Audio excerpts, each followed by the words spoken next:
But let's go ahead and get started. Welcome to the 2024 ACPMP Education Series. For our September webinar, we are very excited to have Dr. Elizabeth Godfrey with us tonight. Dr. Godfrey's presentation is about her project Decisive, developing a decision support tool for individuals with PMP and other peritoneal surface malignancies. Before I turn this over to Heidi Ditloff, an ACPMP volunteer and tonight's moderator, we'll have a few quick announcements.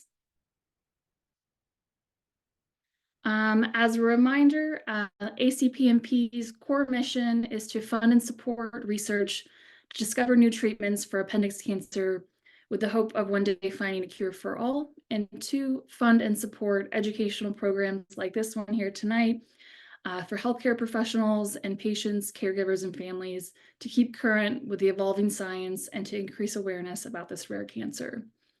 And of course, all this work is made possible only by the generosity of our donors, and we are incredibly grateful, and no donation is too small. Another exciting announcement is that our 2024 annual Virtual Appendix Cancer Multi-Regional Symposium is coming up this November 1st, 2024 from 10 to 4:30 Eastern Time. It's free and open to all, and keep an eye on your inboxes because tomorrow registration will go live, and it'll also be posted on social media, so make sure to register and tell your friends.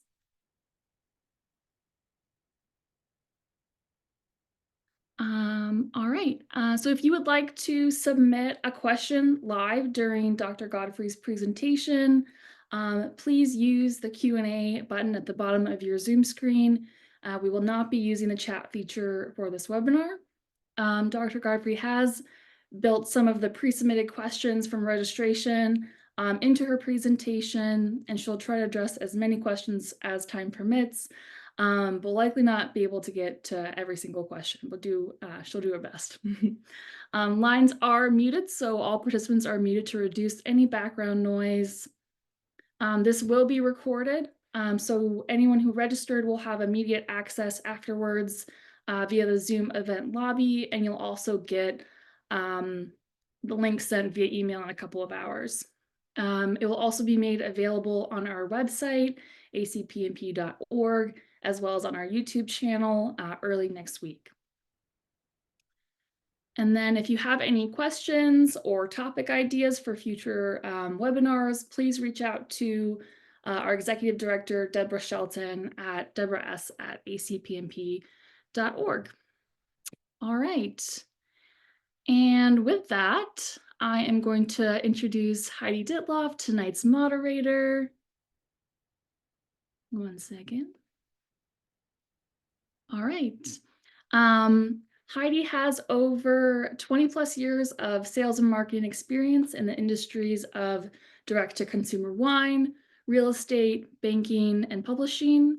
In her most current position in the wine industry, she oversees the business development, hospitality, and events program for Longboard Vineyards at Healdsburg, California. Over the years, she has been elected to numerous boards and committees, including director on the board for Healdsburg Chamber of Commerce and Visitors Bureau, Christie's International Real Estate Marketing Committee, and was a member of the board of directors for the Silicon Valley chapter. Heidi enjoys riding horses, playing polo, and anything outdoors from hiking to kayaking. And in May of 2022, Heidi was diagnosed with appendix cancer and found ACPMP through her extensive research on this disease. After several surgeries and 6 months of chemotherapy, she has no evidence of disease. She has been an amazing volunteer for ACPMP and also volunteered to provide Dr. Godfrey with feedback on the draft version of this survey. So with that, I'll hand it over to you, Heidi.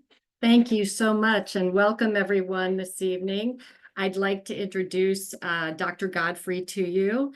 Dr. Elizabeth Godfrey is a surgeon scientist in training at Yale who works with Dr. Kiran Taraga, HIPEC specialist, and Dr. Rachel Greenup, a surgeon scientist dedicated to improving patient-centered outcomes, including quality of life and financial toxicity.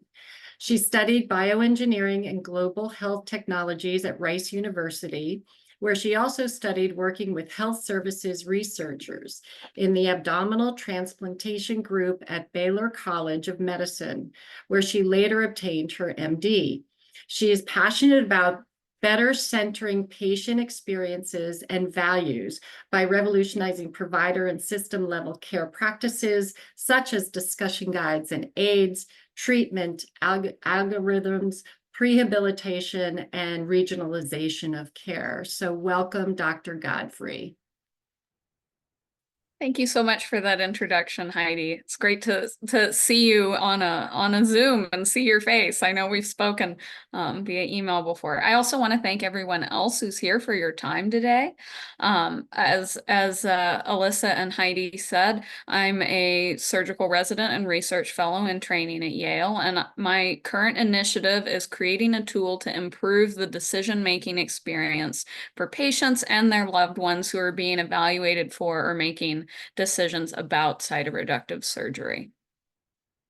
So I'm going to share my slides with all of you.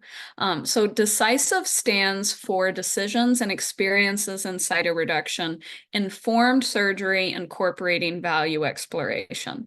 And the goal of this project, the survey that I'm going to be telling you about tonight, is to create what's called a decision support tool for individuals and their loved ones who are making this decision. And there will be a link to take the survey at the end, but as we go through some background on PMP and cytoreduction, I'd like you to be thinking about what's helpful for you when you make decisions. Brief disclosures, this work is supported by the Bucksbaum Institute for Clinical Excellence at University of Chicago. Second, I am a surgery resident, which means I do have my MD, but I'm still a physician in training. I'm not yet licensed to practice independently, and my clinical advice should be taken with a little grain of salt because I'm not quite done baking yet. I practice medicine under the supervision of experienced clinicians like Dr. Turaga. Finally, I have no patient or surgical pictures in this presentation, but I do have some artist renderings of anatomy and surgery. So there's not too much that's sensitive in nature, but just be aware of that.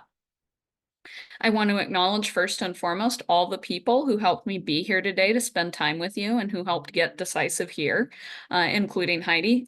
But all of you, Deborah Shelton and ACPMP as a whole, have done so much to help move this forward. Tara, Adele, and the PMP PALS group have done a lot as well. And of course, Dr. Greenup and Dr. Turaga, my mentors at Yale, but also the whole team of people at Yale who work on this, my mentors before I got here, my patients who have been generous about sharing their stories, and my friends who have lived with cancer and whose life lessons have really made this a passion point for me. Just a brief outline of what we'll be covering. So about me, I already know a little bit about all of you guys listening. I know we're all here because of something that connects us to appendix cancer or PMP. So I'm going to reciprocate and tell you how I ended up here studying PMP and appendix cancer. As you probably can tell from my face and also that I'm a surgery resident, it's not a long story, but briefly, I was a Texan for 24 years. I grew up in San Antonio, and now I'm a surgical resident here up at Yale. So growing up in San Antonio, I spent a lot of my youth as a co-caregiver with my mother to various family members and close loved ones who had acute, chronic, and end-of-life illnesses. So at your left, we have my sister, who's really just this brilliant person, honors graduate in genetics, a champion ballroom dancer, and also is a type 1 diabetic. That I was helping her take care of type 1 diabetes from the time she was 19 months old. And on the right, we have my grandmother, who is a wonderful hostess and a golf fanatic, and also had end-stage heart failure. So I took care of her with my mom when she was getting to the end of her life. And the long story short is, with these people, as well as my other family members that I was taking care of, I spent a lot of time sitting in hospitals and doctors' offices. Even before I knew I wanted to be a doctor, I was sitting in doctors' offices experiencing a wide range of communication styles firsthand, some of which were bad. I learned what it felt like to have your concerns dismissed, have your care team not understand your needs and priorities, sometimes not even have the time or inclination to ask. And I was really inspired to be what I didn't see and devote my career to making those interactions better. So then I moved to Houston for my college and medical school. That directed my life in a lot of really important ways that led here. From the academic perspective, this is the biggest med center in the world. And I got great exposure to all of these very rigorous and innovative minds in medical science. But from the personal perspective, I think that's really where the most growth came from. I had a lot of life-changing friendships that started there and continue to this day. Many of those were with other scientists and doctors who still inspire me, but a lot of them were people who were living with cancer in every sense, whether it was losing a loved one, like their mom, or helping their parent or their sibling recover from cancer treatment, or just going through cancer treatment themselves and relapse and recurrence and figuring out what to do next. And so some of the people in these pictures on the right are people who really shared with me their unique stories and fundamental truths about how they navigated living well with cancer. So what I learned from them most importantly was that they needed their doctors and their care teams to listen and support their life goals, not just the clinical or scientific goals. It's not necessarily about making sure that you get the chemo or the radiation or the surgery tomorrow. It's making sure that you can go to that family event that's so important to you and get your treatment in an appropriate, timely fashion. And how do you work together to make that happen? So then I moved to Yale. It was the height of COVID. One of the first attendings I worked with in my first week at Yale was Dr. Rachel Greenup. She's the head of our breast surgery division, and she's also just a really wonderful thinker and clinician, a world expert in decision science and decision satisfaction in cancer surgery, and also is the person who's really brave about exploring barriers and priorities that are real life concerns that people in cancer treatment have, but that other scientists have been too afraid to study, like how to help people explore the financial burdens of their cancer treatment without feeling like they're being disempowered or having their options taken away, or understanding how decisions can better match to a concern that you might have, like having peace of mind after having surgery. And what I'm really learning from her is how to turn compassion into science, which is really an art. Then another really big thing happened, which is that Dr. Karen Taraga, with whom many of you are familiar, came to Yale from U Chicago. Before Dr. Taraga, our institution did not have an active HIPEC program. He got here midway through my second year of training, and he quickly started a very high-volume multidisciplinary HIPEC program. And he also formed the Peritoneal Surface Malignancy Consortium team at Yale. Now, most of you have probably heard the term peritoneal surface malignancy, or PSM, before, but just as a refresher, that refers to every cancer that affects the peritoneum or the lining of the abdomen. So that includes PMP, but it also includes a wide range of other cancers that might have tumors that aren't mucinous, so solid tumors.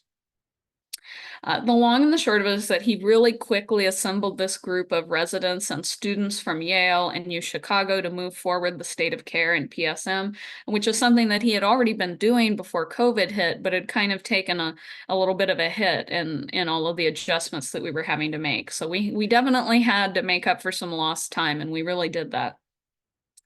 As part of the PSM Consortium, this was kind of my first introduction to PMP and PSM. I was really quickly immersed in a clinical world that is not like many others that we currently work in as doctors. As many of you have experienced, there's a lot of controversy, there's a lot of fragmentation about how to manage PMP and PSM. Many clinicians, as you know, have different and sometimes really contradictory understandings of what to do for PMP. Some may not even recognize surgery can be an option, and definitely won't be aware of who it can be helpful for. National clinical trials often don't include people with PMP or PSM. And even major national organizations like the NCCN tend to only adopt new recommendations for PSM after they've been in practice for a really long time, which means things like appendix cancer only appear as a tiny subsection of the colon cancer guidelines. And the good news about that is that's changing, and they're actively working on making guidelines specifically for appendix cancer. But this is just a field that has really lagged behind in the attention that we've been giving it. And you can see that in just how there's not systematic education for us as residents about PSM and PMP. That's something you only see if you're at a place that has a really bustling cancer center that directly treats it. So we had a lot of problems we wanted to tackle all at the same time and all very quickly. I'm proud to say there were some things we've been pretty successful with already. So we made a representative group of every kind of physician who needs to be a stakeholder involved in PSM and PMP care. So we had over 230 experts, over 40 trainees. So that included residents, that included students, research fellows, and it also included patient advocacy groups. So there were representatives from ACPMP who helped guide us as we made recommendations, and there were 5 other groups who also did that. And together we were able to create some shared recommendations and consensus guidelines. We were able to do multiple evidence reviews across all the knowledge that we have so far on certain pain points in treatment. And we also created a curriculum for residents to learn about PMP and PSM. Finally, we united all the resources and protocols that all the respective experts had for treating PMP, and have made it so that we can all share amongst ourselves so we can better learn from and unify how we care for our patients. As an example, this is what our appendix, one of our appendix cancer pathways looks like. So this is the one for peritoneal disease, and it helps guide clinicians, especially through questions like when to consider chemo versus surgery, what tests and surveillance to do. But of course, this is all just a start. The work isn't done, and it's frankly barely even started. Give you a sneak peek of current work that we're thinking about. We're working to align these guidelines with other national guidelines so there's less confusion, less fragmentation. We're looking for where to find a permanent home for where these guidelines can live and be kept alive and updated. That same goes for our educational courses and resources. We're trying to encourage more clinical trial attention for people with PMP. And then finally, we all have sort of independent work that is parallel and alongside what we're doing as a consortium. And we've all been inspired in different directions based on the gaps in knowledge that we've identified and that patients and advocates have brought to us. There's some basic science looking at things like chemotherapy sensitivity and looking for old or new medications that haven't been explored before, looking at what the causes and mechanisms of the cancer could be, exploring cancer genetics, which is like the blueprints of cells, but also epigenetics, which is a newer field and looks at how our cells use our DNA to direct activities. But the last topic on this slide is studies focused on patient and caregiver or family member or loved one related outcomes and quality of life. And that's where I found myself. Now we're going to talk a little bit about the basics of appendix cancer so that I can lead up to where we are with Decisive. Many of you already know all of this like the back of your hands, but for those of you who are new to ACPMP or you want kind of a refresher, a 30,000-foot view, I wanted to just take that step back so we can talk about the basics. So this is an overview image of the digestive system in the abdomen, and you can see that the large intestine sort of surrounds the inside of the abdomen. And this kind of focuses in a little bit on what's important when we're talking about appendix tumors. So I've circled the appendix itself in green. It sort of looks like a little earthworm or a pinky finger off of the end of the large intestine. And then I've pointed out where some of the lymph nodes are, which are in green circles, and the blood vessels are in red. There's also the yellow stuff is the fatty connective tissue called the mesentery, and that's the route where your intestines are attached to everything and the highway where those blood vessels shown in red run. And we highlighted the lymph nodes here because for more aggressive types of cancer, whether there is cancer in those lymph nodes helps determine the role of chemo and whether that's something that'll be helpful or important. So what is appendix cancer exactly? It's a surprisingly hard question to answer. It's cancer in general is a hard question to answer, but especially appendix cancer. We don't have a good understanding yet of how it proceeds from being nothing to being something. But cancer in the greater scheme of things is when cells grow out of control. They lose their context, they lose their structure, their function. So that's how they communicate with each other, but also how they communicate with the rest of their body. So when I say they lose their function, I mean that whatever they're supposed to be doing, they either stop doing, they do in a wrong way, or they do so much that it becomes harmful. So like in the case of appendix cancer, these cells that are supposed to make mucin, which is good for our digestive system to help keep things moving, but now there's too much of it and it's in the wrong place and it's impeding the function of other organs. So as I was saying, we don't really know how it starts. There's some cancers where we have good ideas about that, like colon cancer, just because it's so common, but we're still investigating this really closely. We do think there's some inherited component because there do seem to be cases in which there's more than one family member who has it, but some of those patterns can also be environmental. We also think that there's some influence of the immune system. All cancer has something to do with the immune system because it's our immune system working the way it's supposed to be that surveils all of the cells in the body and can kill them if they look like they're behaving abnormally. And so if something starts growing out of control, we know that it's stopped doing that effectively. But we think this is even more the case in appendix cancer because as I'm going to show you on the next slide, there's actually a lot of immune tissue in the appendix. So some of the things that we're doing to explore what's causing it are things like the GAP study, which is the genetics of appendix cancer run out of Vanderbilt. And we're doing a lot of tissue repository work to study what's actually happening in each of those cells. So appendix tumors as a whole group, so that includes things like lamin and neuroendocrine tumors, are about 1 in 100,000 people may experience one at some point in their life, but that's far fewer who have PMP or have appendiceal adenocarcinoma. This is a cutaway view of what's happening inside the appendix. Sometimes I think it's helpful to see because there's a lot of talk in pathology reports and doctor's notes about what T1, T2, T4, all of those things mean. So this sort of highlights what's happening there.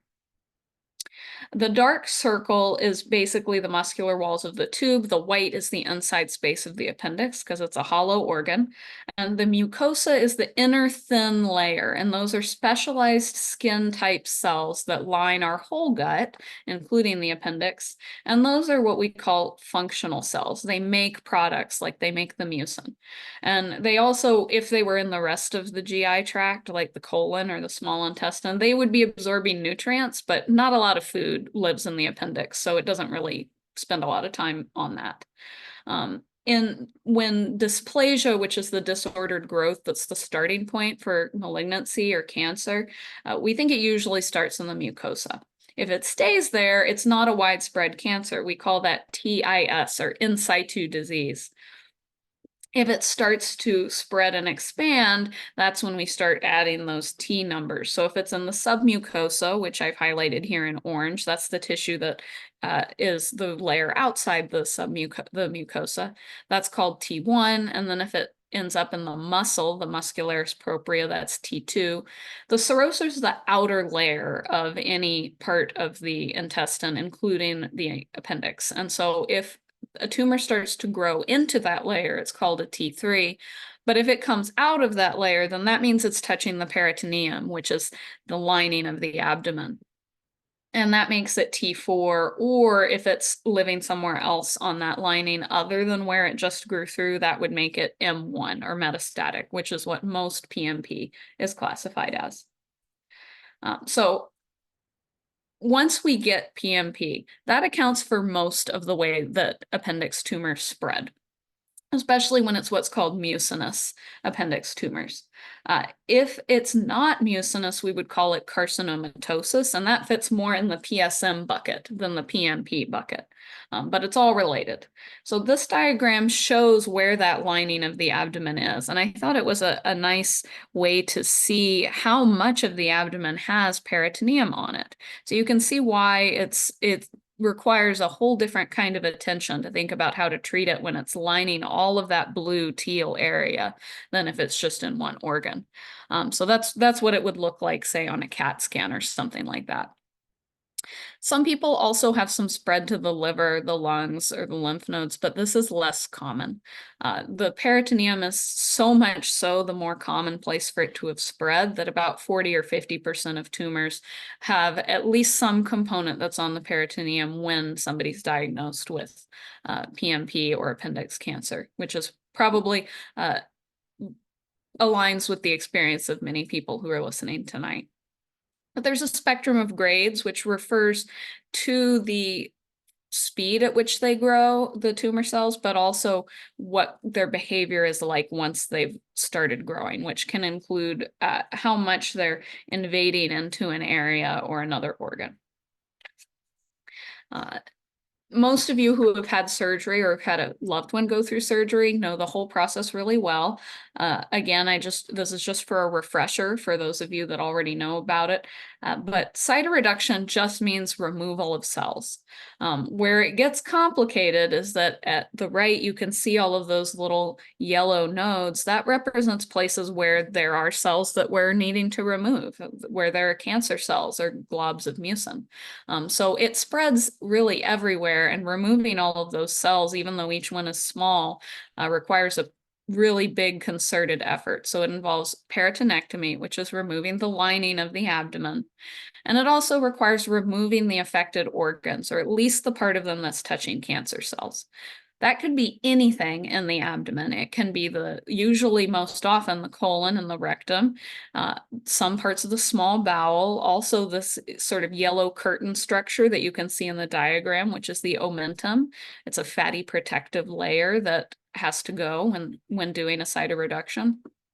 But parts of the stomach, parts of the diaphragm, parts of the liver, even the gallbladder, and sometimes the ovaries and uterus also have cancer growing on them. In some people, because of where or how much of these cells have to be removed, cytoreduction involves getting an ostomy, whether that's temporary or permanent, and in some people even getting what's called an abdominal wall reconstruction because some of the muscle had to be removed and then that had to be repaired. So for many people, once you've done the cytoreduction and you've removed the cells that you're concerned about, then you talk about intraperitoneal chemo, which most of the time happens in the operating room, but not always. In some programs in the United States, they do something called HIPEC or IPC, where they give you drains or catheters. You leave the operating room and they infuse chemo through those drains and catheters for a few days after surgery. There's also a method called HIPEC, which is still under clinical trial status, but it's being done in a few places, and it's where chemo is aerosolized instead of poured in as a liquid, and the aerosol is used to fill the abdomen and provide chemo to the surfaces to reduce cancer growth. But the most common form of this is HIPEC, which is what Dr. Taraga does. It's what several of the other people I've worked with who do this use, and it's pouring heated chemotherapy in where the cancer cells have been removed to try to get any that remain behind. So as many of you have experienced, and as one might assume from how big a surgery this is, there's a lot of preparation that goes into surgery. There's lab tests and imaging. There's sometimes chemotherapy before surgery. There's nutrition, and getting your nutrition status optimized is the buzzword that you'll often hear. There's also physical therapy. There's preparing financially for the costs and the insurance issues involved. And then there's a lot of spiritual and emotional preparation too.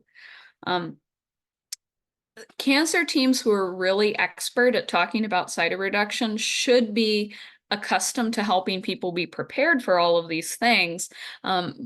But a lot of them just aren't as sharp about that because they're new or they don't do it as often, or there's just so much difference between one place and another and one patient and another, and how to even begin to prepare for all of these considerations. And the same applies for recovering after surgery.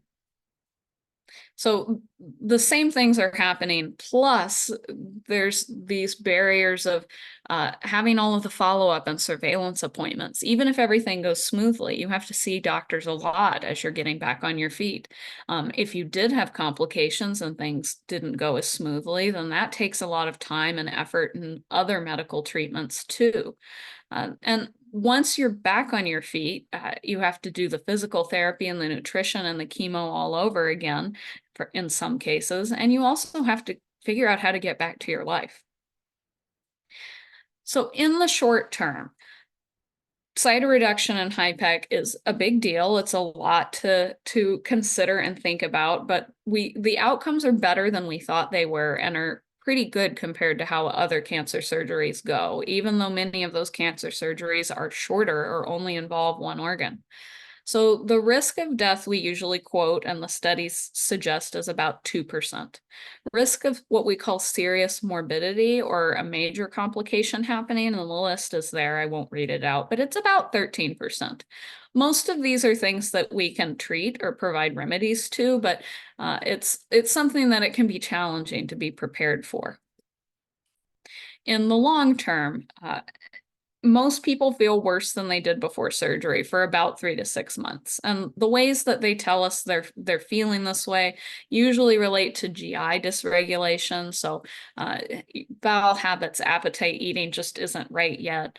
Having postoperative pain, as one would expect, and having some poor energy and having a hard time getting your exercise tolerance back to normal. I've been asked about going back to work. A lot of people do, especially people who work in an office setting or where they're able to be more flexible. But for some people, it's a lot to recover from everything and try to be managing work at the same time. So many, but not all. Most people say if they've gotten back to normal, it happens around the 6 to 12 month mark. Some people do still have fatigue and pain, and it's hard looking at the literature to say for sure how many people really feel back to normal, because people who aren't feeling well, who aren't doing well, tend to not answer surveys anymore after a certain number of months. But we think 6 to 12 months is when people start to feel pretty good again. Cancer recurrence does happen too, and that's one of the things that we have to take into consideration when planning for surgery, is how likely is this to be helpful and for how long. It differs pretty widely by tumor type. So for what we call a poorly differentiated mucinous adenocarcinoma, about 20% don't have any recurrence by 6 years. So that means more people do have some form of recurrence than don't. But there's people who definitely do make it to 6 years and have no evidence of disease. And that's generally sort of the category that has the most recurrence. Well-differentiated adenocarcinoma, it's about 60% recurrence-free at that time. Or sorry, progression-free at that time. And for things like lamin, it's even higher numbers.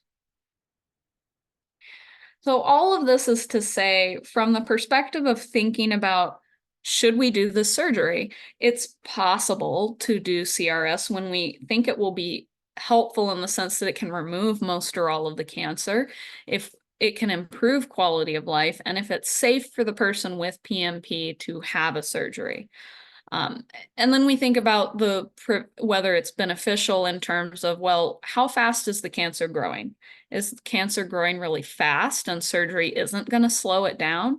Or is it growing so slow that surgery also won't slow it down because there's nothing really to slow down?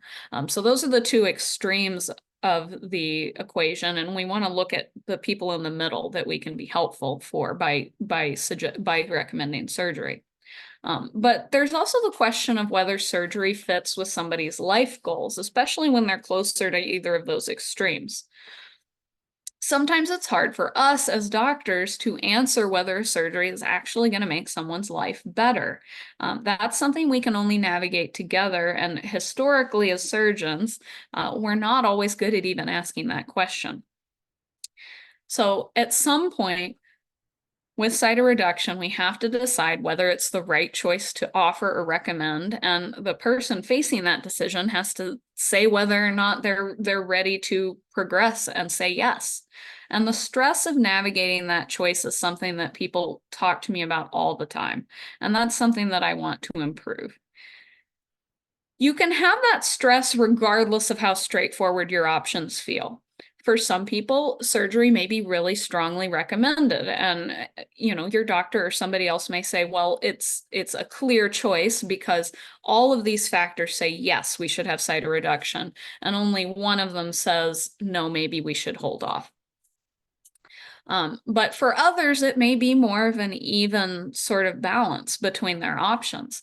Like, as I was saying, if the cancer is really slow growing, like if you have a laminin with PMP and they think they got it or most of it in the first surgery, it might not really make sense to have a big surgery if it doesn't seem like it's growing or progressing. And on the other hand, if it's growing really fast, that might raise questions about, can we get it all?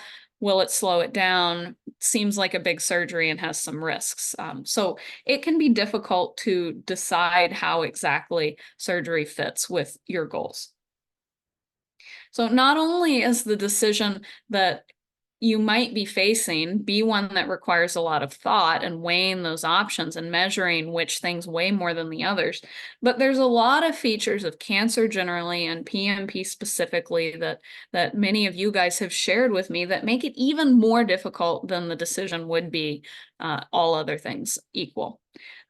We've learned that in cancer, things like stress and fatigue get in the way of patients and families' abilities to feel confident about the choice that they're making. Navigating your options feels really high risk and high reward in these situations. There's also a lot of other things to think about, like preparation steps and planning for things that will be important in survivorship.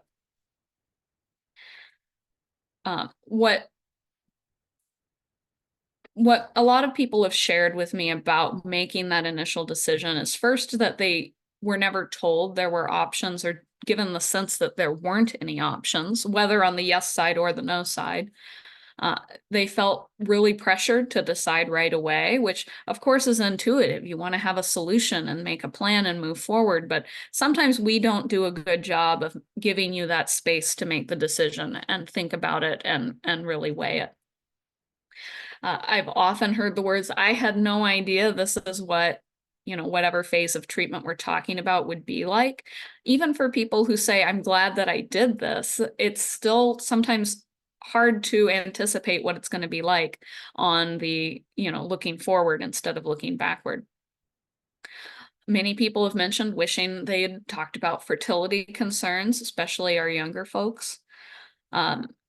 Another thing that's mentioned is just not realizing how much follow-up attention there's going to be, how many times you have to come to the doctor and get scans and get all of these tests, and the other long-term changes in health that go with that. So what I've learned from these conversations and what some of the clinicians that have mentored me have learned from their longer careers and experiences that you can be satisfied with your treatment or not, and that doesn't always relate to how good you feel about the decision that you made.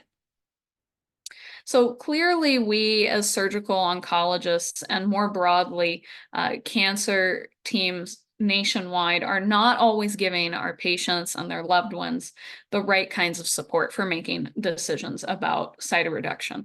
As a physician in training who's working under and learning from a national expert like Dr. Taraga, I'm really privileged to see some of the best, most expert counseling and systems that there are that he's put in place to support patients through this decision. But those interactions with you guys have been constant reminders that a lot of people don't have those resources. The public knows really little about appendix cancer, as you all are abundantly aware, and support and patient advocacy groups like you are the key vehicle for support and information. Some programs like mine may have comprehensive education and multidisciplinary approaches, but getting to those programs that have all of those resources can be really hard. They can be very far away or have long waiting periods, and different resources are available from each of those programs to the next. So it's clear to me that we have to rally together as patients, caregivers, advocates, scientists, and doctors who care about the space to fill in those gaps in appendix cancer decision making and give you guys the support and opportunities that people with other cancers have. And how do we do this? Well, we look at how people have effectively helped this problem in other cancers and other medical conditions. So the things that we call decision-making tools, decision support tools, decision science, they're much better understood for conditions like organ transplant, bariatric surgery, even prophylactic surgeries, as we call it. So things like, having an organ removed early to prevent later cancer. Things like ventricular assist devices or the heart support devices. These are all areas where a lot of thought has been given to this question. So I'm going to summarize some of that, and then we'll kind of narrow in on the specific ideas. But the big idea is that even when you're sure about what you want to do, you can still be doubtful, unprepared, unsatisfied with the support that you had leading up to making the decision. And I recommend, if you're interested in more about decision science and decision making, Dr. Alyssa Greenbaum gave a webinar almost a year ago to the day about this process and this kind of research. And I'm going to refer to her study again in a moment. But I want to briefly touch on some of the specifics of this decision science domain. So systematic reviews. We say that's the highest level of scientific knowledge that we have in a subject, especially in medicine, because it combines all the prior work that's been done in an area, and they've summarized decision dissatisfaction and regret as being 10 to 40% for cancer surgery. And I would say that's pretty unacceptable, especially on the higher range, but even 10% is a lot. And the more complex the surgery, the more people report that they regret going through the process the way that they did. Things like the side effects that interfere with their daily life, they identify as things that really affect how they feel about the decision too, as well as preparation and the information that they report having. Even people with common cancers report not having good information about what they need and their treatment, which is crazy. Like thyroid cancer, lung cancer, colorectal cancer. These are the top most common cancers in the country. And people still say, I did not have the information I needed to get from point A to point B. And so how much more so is that true for appendix cancer? There's also a substantial body of evidence that tells us, and again, this is sort of a no-duh moment, but if we don't measure it, we can't solve it as scientists. So physical, mental, and emotional symptoms of cancer and its treatment make it literally physically difficult to process and remember information. So what is the solution then? How do we address these problems that are absolutely what we would expect from having to make a difficult decision when you're under all this physical stress? Well, in other areas of decision science and other areas of surgery, they've taken all of those needs and they've come up with a solution called decision aids. So what is a decision aid? This can be any kind of tool, any kind of educational tool or guide. That can be things like an app, a pamphlet, a website. It can be a discussion guide that walks through questions to talk through. As long as it does three things. First, it makes the choices that you're facing explicit and clear. So, for some person, it might be watch and wait versus cytoreductive surgery or versus chemo first. Second, it presents data, predictions, or details that matter the most to the people who are making the choice and who are affected by it. And then finally, they apply that data that matters most to the values that are most important to people making the decision. And there's a whole lot of knowledge about decision aids in areas outside of PMP that ask the question of how to do this in effective ways. And do they work? looks like they work pretty well. In a study of over 100 decision aids, they found they increased the knowledge that people reported they had about their options and their risks. It decreased the sense of conflict and increased the sense of satisfaction that people had. It helped make decision making feel more shared on metrics of shared decision making, and it also increased what people reported as the match between their decision and their goals, their values. So I want you to be thinking, I know I said at the beginning, think about what helps you make a decision. Think about what would help you get the information you need in a way that's understandable. I'm going to show two examples that are very different, that just represent two ends of the spectrum. So one of them is my mentor's decision aid she created at her prior faculty position, which was at Duke, that was about choosing a breast cancer surgery. And again, there's going to be an image that illustrates a stylized version of a breast surgery, so just prepare. So this starts with an education module that talks about the two surgeries people are often thinking about, mastectomy or lumpectomy. And then it guides the person going through the decision aid to choose between pairs of possible outcomes that estimate the percent likelihood that something is going to happen versus something else. So infection risk of cancer coming back, how much it's probably going to cost, how much time it's going to take to get out of the hospital. And it has people choose between these options in a series of multiple versions of that. And then at the end, it actually is able to calculate, this is how you rank the priorities that are important to you. Because of course they all seem important, and sometimes it's hard to process which one is the most important for the moment and the procedures that you're thinking about. The limitation of this approach is that it's extra cognitive work. It's making you make lots of tiny little choices instead of one big choice, but that still takes a lot of time and effort to do. Then there's a different kind of aid that's much more informational and educational that was created by the Center for Health Policy at my medical school to help people thinking about LVADs, which is ventricular assist devices, the implanted heart pumps for people with heart failure. And this one has a lot more parts to it. There's educational information that people can take home and refer to. There's a lot of descriptions and storytelling about the process. They turned data like rates of complications into visual pictures to be more digestible and more understandable. And then it had some discussion guides and some caregiver guides. Here's a few pages from that.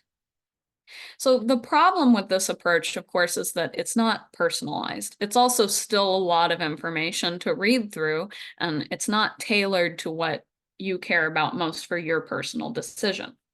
But it does present numbers in a readable way that has a visual meaning, because we know that doctors and scientists who train their whole lives in how to analyze data are still really bad at understanding percentages and explaining them to people. And so this kind of helps address that in one way. So what do we have to do to make this kind of tool, this kind of resource available for people with PMP in a way that's actually really helpful?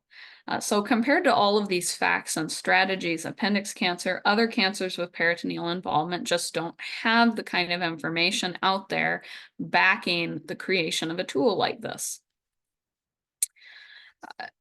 We know some of the numbers that might go into a decision aid.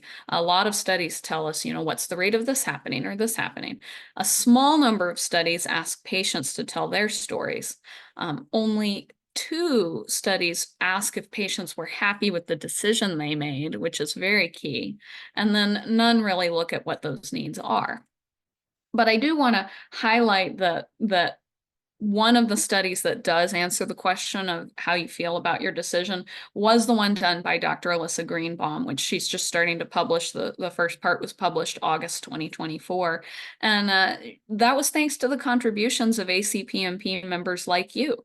ACPMP members collaborated and participated in her survey and made it possible for us to understand these things. Her estimate, based on the work she did with ACPMP, was that 15% of people overall, at least that took the survey, expressed regret about their decision. And what's particularly helpful about what she was looking at was looking at some groups that specifically reported having more regret. And like in the rest of cancer research, she showed that people who have had to have a lot more surgeries report higher regret, and people that have had long-term complications, which are things that make sense. And that's the stories that people tell me that really corroborates. But now we have to go from knowing what the number is and the percents to figuring out what the actual needs are that people want a decision aid to address. And that's where Decisive comes in.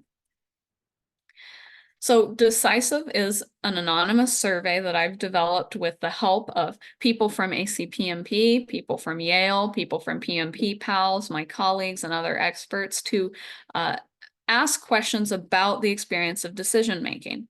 And anybody who has considered cytoreductive surgery, who has had it, caregivers and care partners who have participated in the decision-making process for somebody who's considered or had it.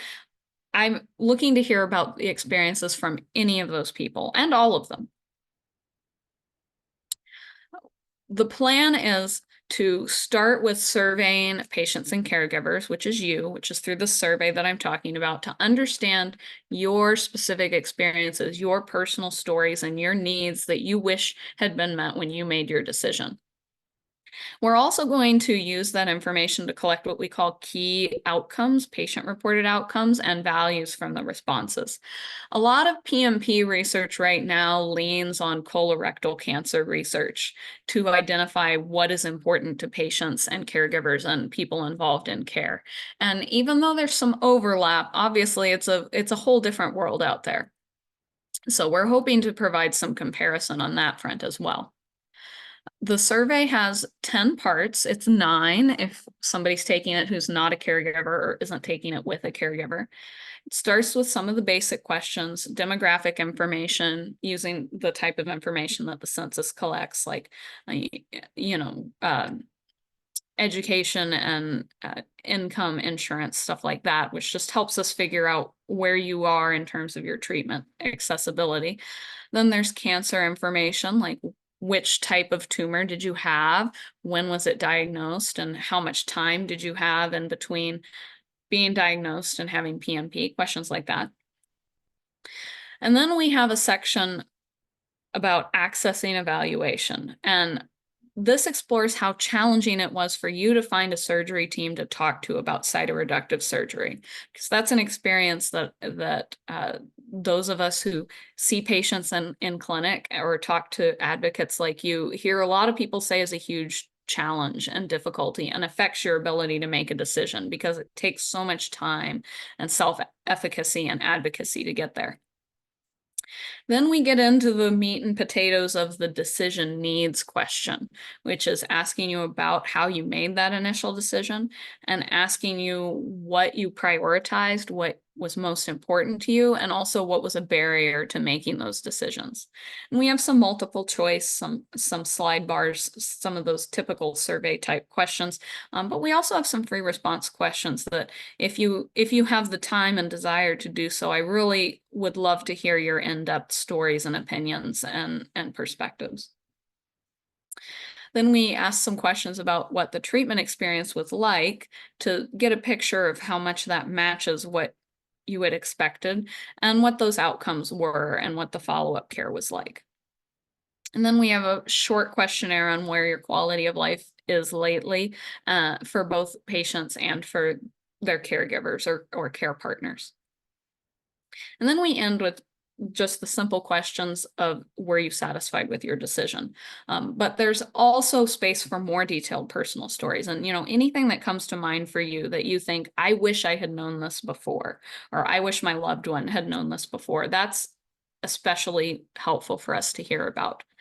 So no comment is too small to make, nothing's too big to make. We love hearing your stories because they're so rich and so meaningful to us to figure out what we need to do to make this process better. And then afterwards, there's some logistical questions, just 3 questions about how good the survey or how terrible the survey was. And would you be willing to volunteer to help us with the next phase?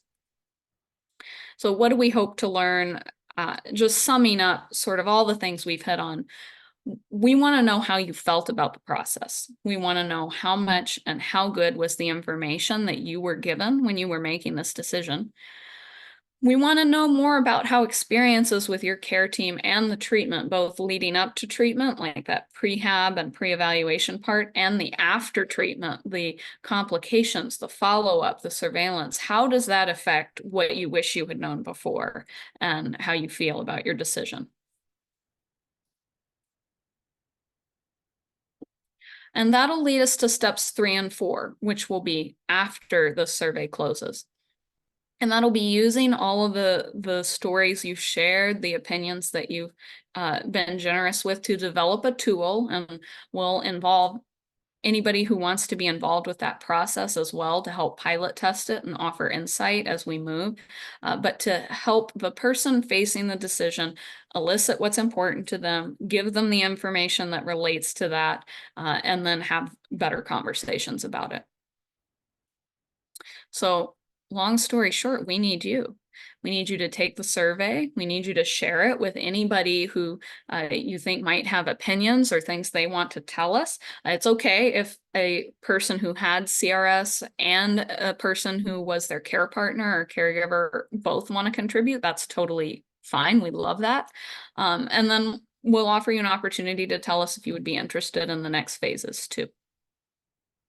So this is a QR code that you can use to follow to the survey and start it. If you have to leave and return, you can do that. There's a button to return with a code, and there's instructions on how to do that. And I'm going to give you just a couple of seconds here, and then I'll move on to some of the pre-submitted questions.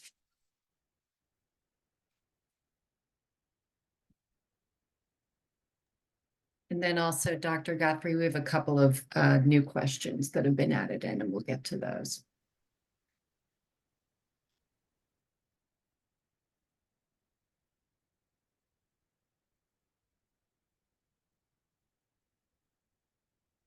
All right, I'll go to the pre-submitted now.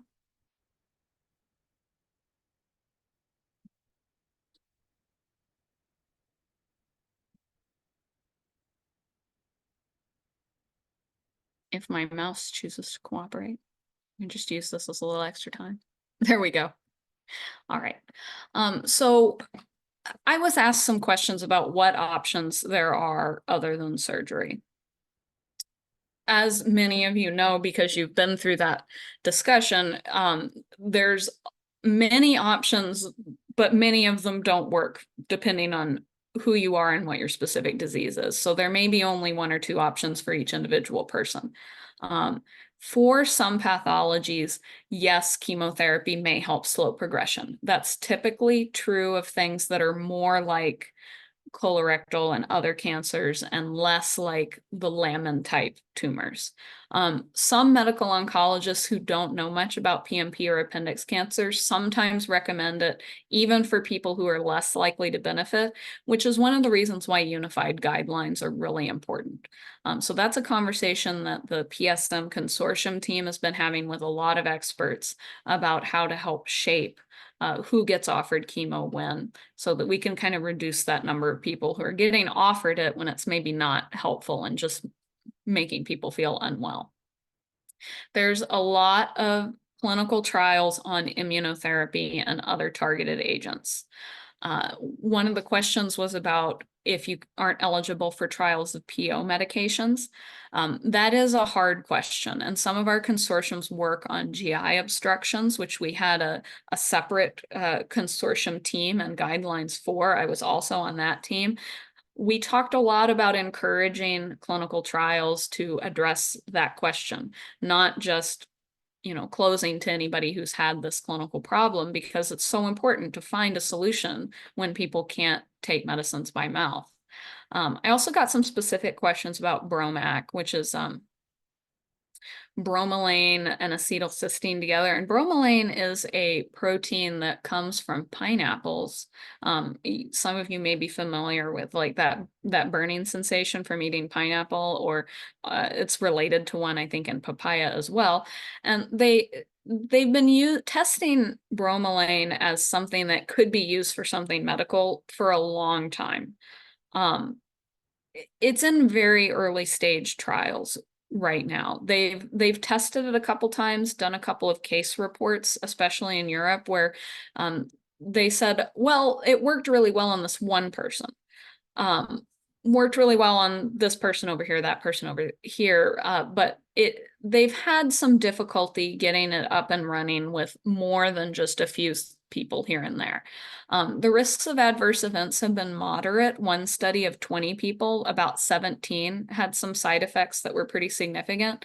And it's also difficult to make sure a drug is safe and pure when it's a complex protein that comes from a fruit or vegetable. So I don't have any personal expertise in Bromac. Dr. Edward Levine did a webinar on that as well. It was back in 2021, and probably partly because of COVID, but also partly because of the problems that I'm mentioning here. It really hasn't moved very far since he spoke about it last. So it is a potential approach, but we don't have a great idea yet of what we can use it for.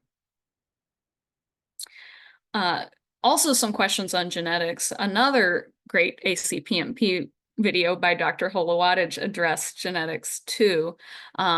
Someone sent in a question about hereditary cancer disorders and appendix cancer.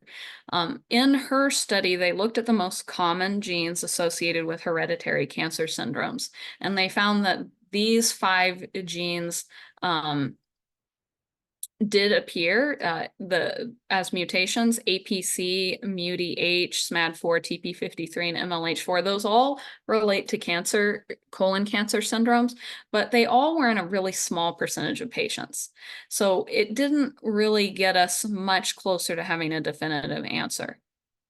Overall, the balance of research says that about 10% of patients with appendix cancer have a gene mutation in genes that might be related to cancer, but when Dr. Foote at MSK looked into this more, the tumor cells themselves didn't show characteristics that would indicate the gene was making them, the gene mutation was making them behave differently. So our best guess right now is that those genes that were tested were incidental findings, that the mutations in them weren't the ones causing the cancer.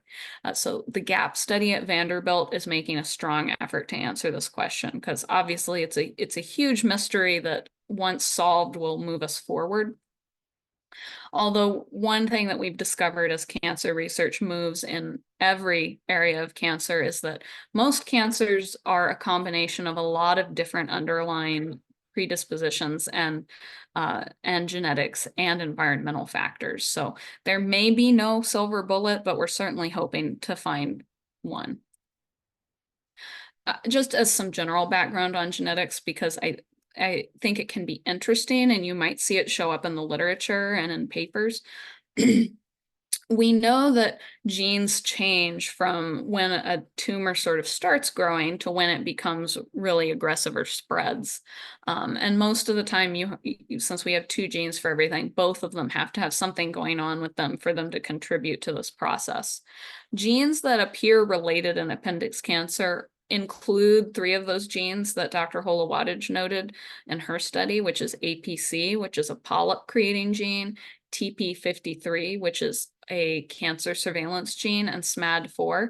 But there's also 2 that are more related to the behavior and response to medications, which is called, one is KRAS and one is GNAS. And each of those mutations is loosely associated with certain behavioral patterns, but is never really 100% predictive. Someone also wanted to hear more about goblet cell studies. There are no registries of only goblet cell cases, was part of the question. The same cancer registries that are used for other appendix cancers can be used to study some of the numbers about goblet cell outcomes. However, most are not available for public application and analysis due to privacy constraints, which is especially the case with goblet cell because it's such a rare tumor that even having data about, the couple hundred people a year who have it would allow individuals to be found who have it. So that's why it's hard to get that information in an individual format. We don't really have good numbers about recurrence and progression of goblet cell tumors. We have better numbers about overall survival. One of the questions addressed how long it takes to become peritoneal disease.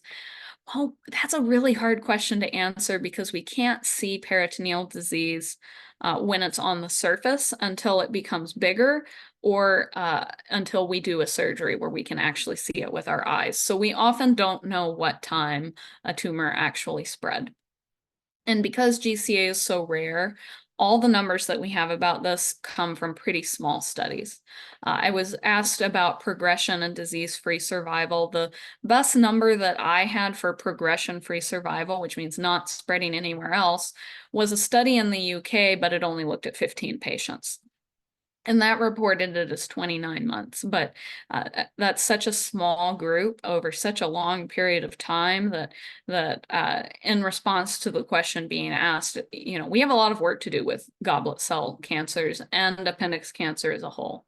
One of the things that we're working on doing is figuring out how to better unify registries to better answer those questions. So how do we combine this hospital that had 15 people with it, with this hospital that had 5, with the 20 hospitals that all had 2 patients. But, when you multiply them all together, that's more than the big hospital ever had. So these are big questions that we have.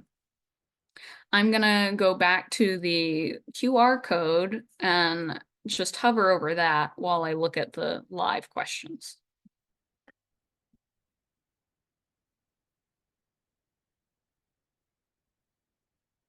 Okay, so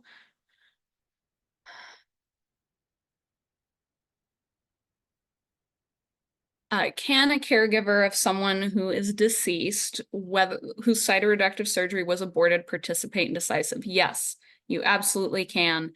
The person who had cytoreductive surgery or thought about it does not have to be in any specific phase of disease or treatment or alive or dead. If you are a caregiver who had that experience, I would love to hear what your experience was. Is ctDNA a useful tool for determining treatment options? Since I am a trainee, I can't answer for myself yet, but I have heard people diverge really widely on that. Some people think it's not very useful. Other people think it's very useful.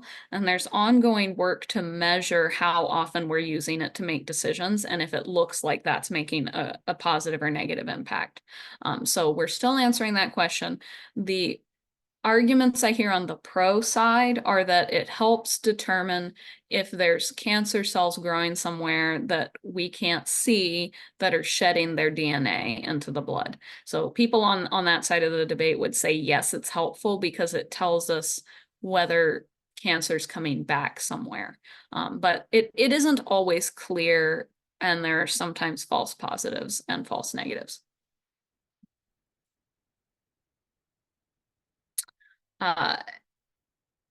Am I planning to survey people with PSM who don't have appendiceal tumors? Well, I would love to hear from people who have other kinds of tumors. If you know someone who has another kind of tumor, please share this survey with them too. I'd love to hear about it. There's a part of the survey that asks, do you fit into the appendix group or some other kind of cancer? There's not as much in the way of big groups like ACPMP for some of those other cancers, either because of rarity or because of outcomes. So I wanted to partner with you guys first because there's so many of you who have had this experience and know about it and contribute so much as patient advocates. But I would love to hear more from people with non-appendiceal tumors too. I do think that my best guess would be that people with cancers that are less likely to have a good effect from a cytoreductive surgery, and we kind of have a picture of which those are. Like sometimes aggressive colon cancers don't do as well as, say, less aggressive appendix cancers. I think those might be people who say, maybe I'm less comfortable with the decision I made. But I'd have to ask to find out. So I'm looking for ways to ask that question to as many people as possible.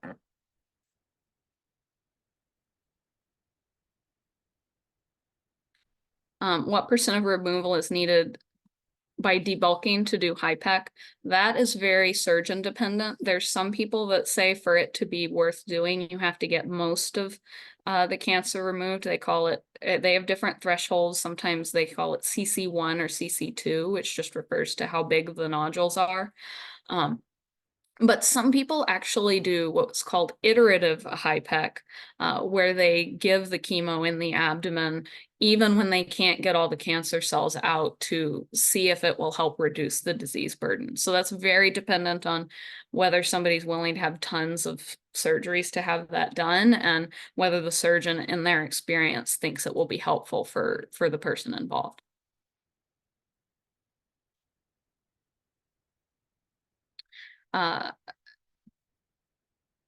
Do I want to hear from layman patients that are doing surveillance and have not yet considered CRS? If you've talked about CRS as an option and you decided to do surveillance instead, then yes. I think if it hasn't really been on the table, the Decisive's not quite ready for you yet, that might be a later phase of the study to talk about that decision-making process, because it's a little different deciding about surveillance.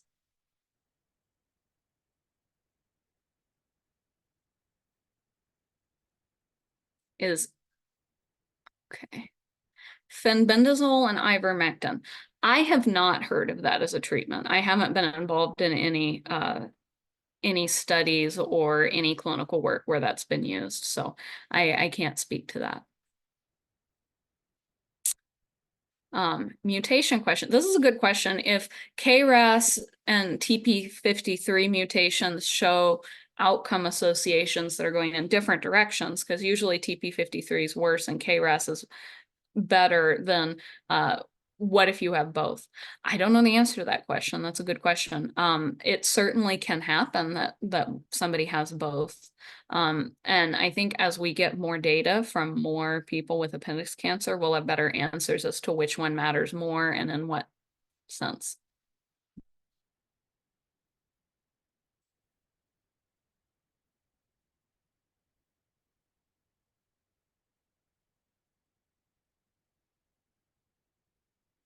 All right, and is AI playing an important role? Not yet in treatment making decisions, but it is being used to crunch large quantities of data, like genome studies about the mutations found in appendix tumors. There's a study, actually, one of them that I used while I made this PowerPoint, that used machine learning, which is a form of AI, to take all of those thousands and thousands of data points and group them into patterns that we could interpret. So it is playing an important role in the direction of where medical learning and research is going, but we're not using it yet to make medical decisions in this context.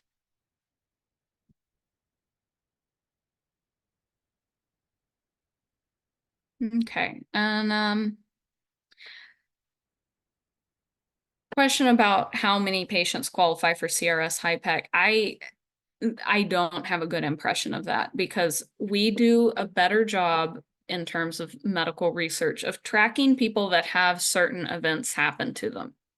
So we can identify, at least in our own individual hospitals or institutions, well, how many people had the surgery, or we can say how many people had this diagnosis, and then we can kind of count the percentages that relate, but we don't know yet how many qualify every year versus how many actually have it.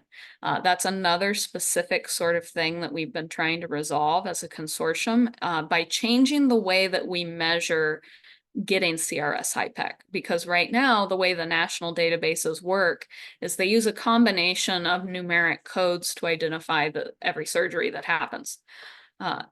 Some of them have very clear, obvious codes, and others are a mix of codes. So cytoreduction has historically been a mix of a lot of different codes because it involves so many surgeries on certain parts of the body.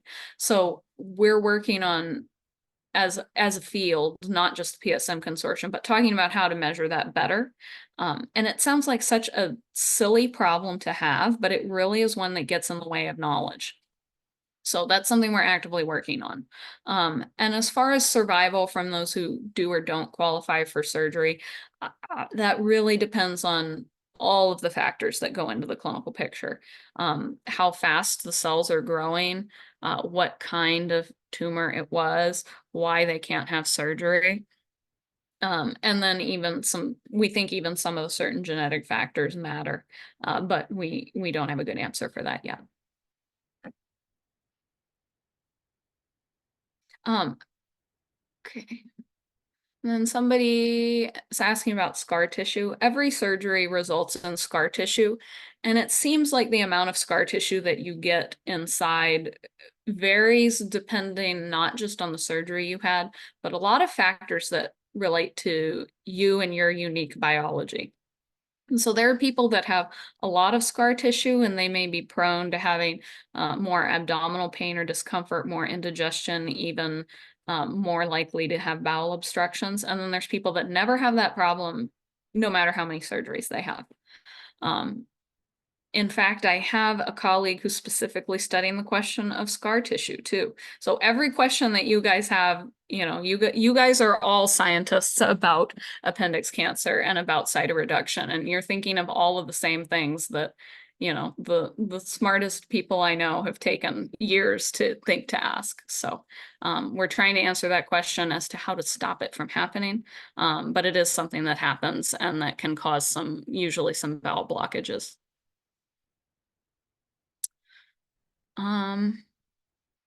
And then a question about whether PIPAC is something to think about. I think if your surgeon is one of the ones who's doing it and recommends it, that's a great conversation to have with them.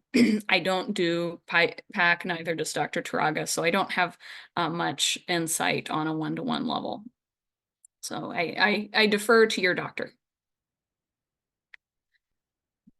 And and a question about how I envision the end product Decisive. Absolutely, I think that this could be a shared tool for patients to use hand in hand with their physicians.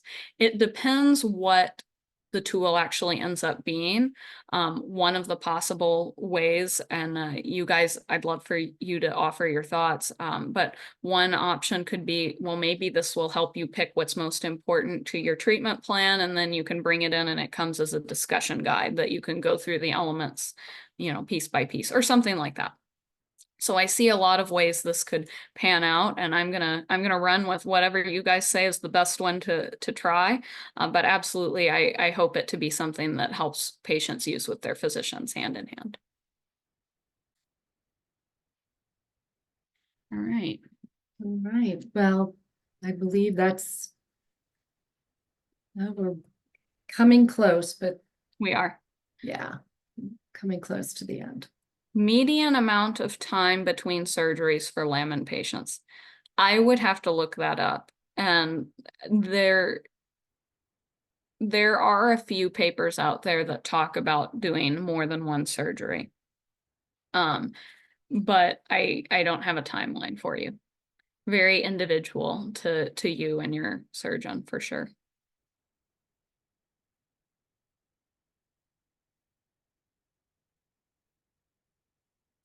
Who do I see as the most effective and strong advocates for patient education? Well, I in the optimal surgical team, everybody is an advocate in their own way. Like, I think trainees like myself and the medical students can be really effective because we're new to it. So we question everything and we say, why are you doing this? Why are you doing that? And that's really effective in making the people in the team who've done the same thing for years and years check themselves and figure out if they're still doing the right thing. I think our nurses are amazing at looking at sort of those sort of personal elements, like the demands on your time for going to appointments and like your needs at home that we need to help figure out how to meet so that you can, you know, get to your appointments and have it not be so burdensome. And I think the surgeon has a special role on that team, but everybody has a different piece of the puzzle.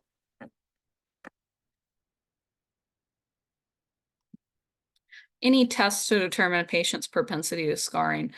There might be, but there's none that I'm aware of or use. This has been an ongoing mystery in the field of surgery, which is why my colleague, Dr. Blackburn, studies it. It's a big problem, definitely for people who have had surgery and who get stuck in that cycle of having symptoms from it.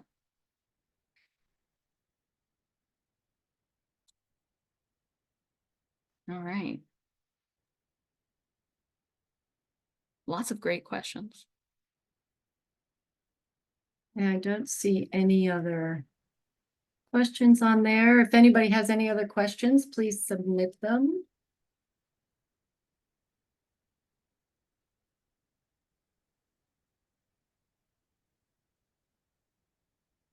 And other than that, well,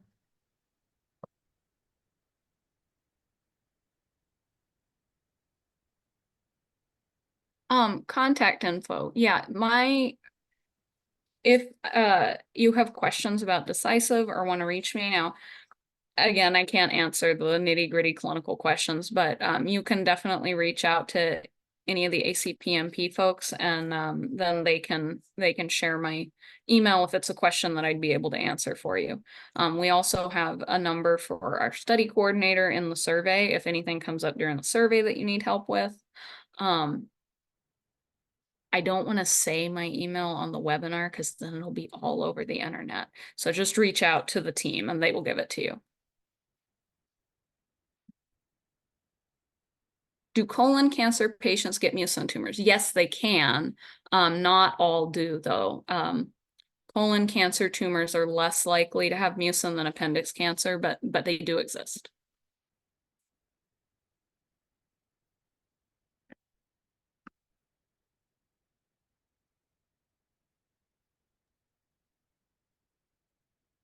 and if there's any other questions, submit them.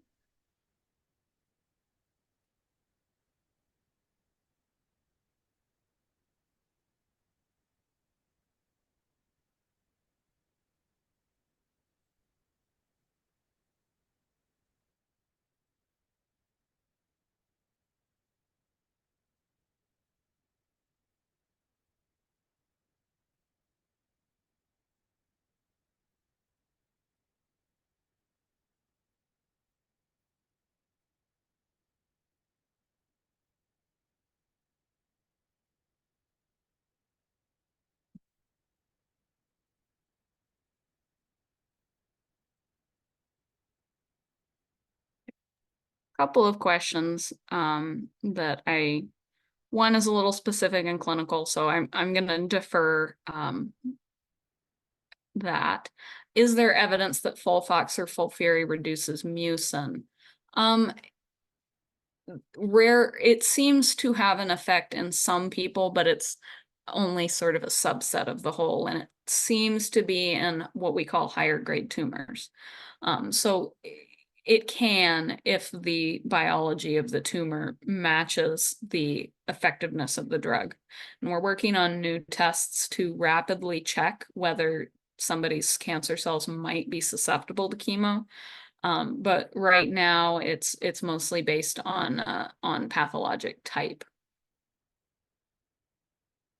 Time limit to take the survey. Thank you for asking that. Yes, it's going to close in 6 weeks from today. So that would be, let me see.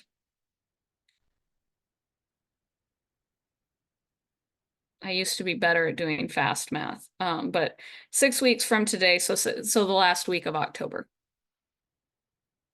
And I think there will be an email announcement, kind of a push of that survey. So I'll ask Alyssa to include the closing date.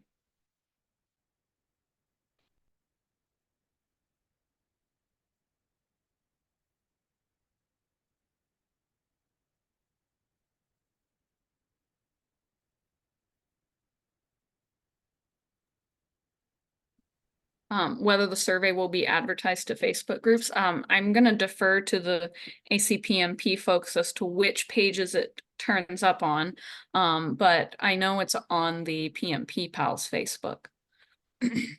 Yes, we will be putting on all of our social channels, and an email will be going out on Tuesday as well. Thank you. Thank you.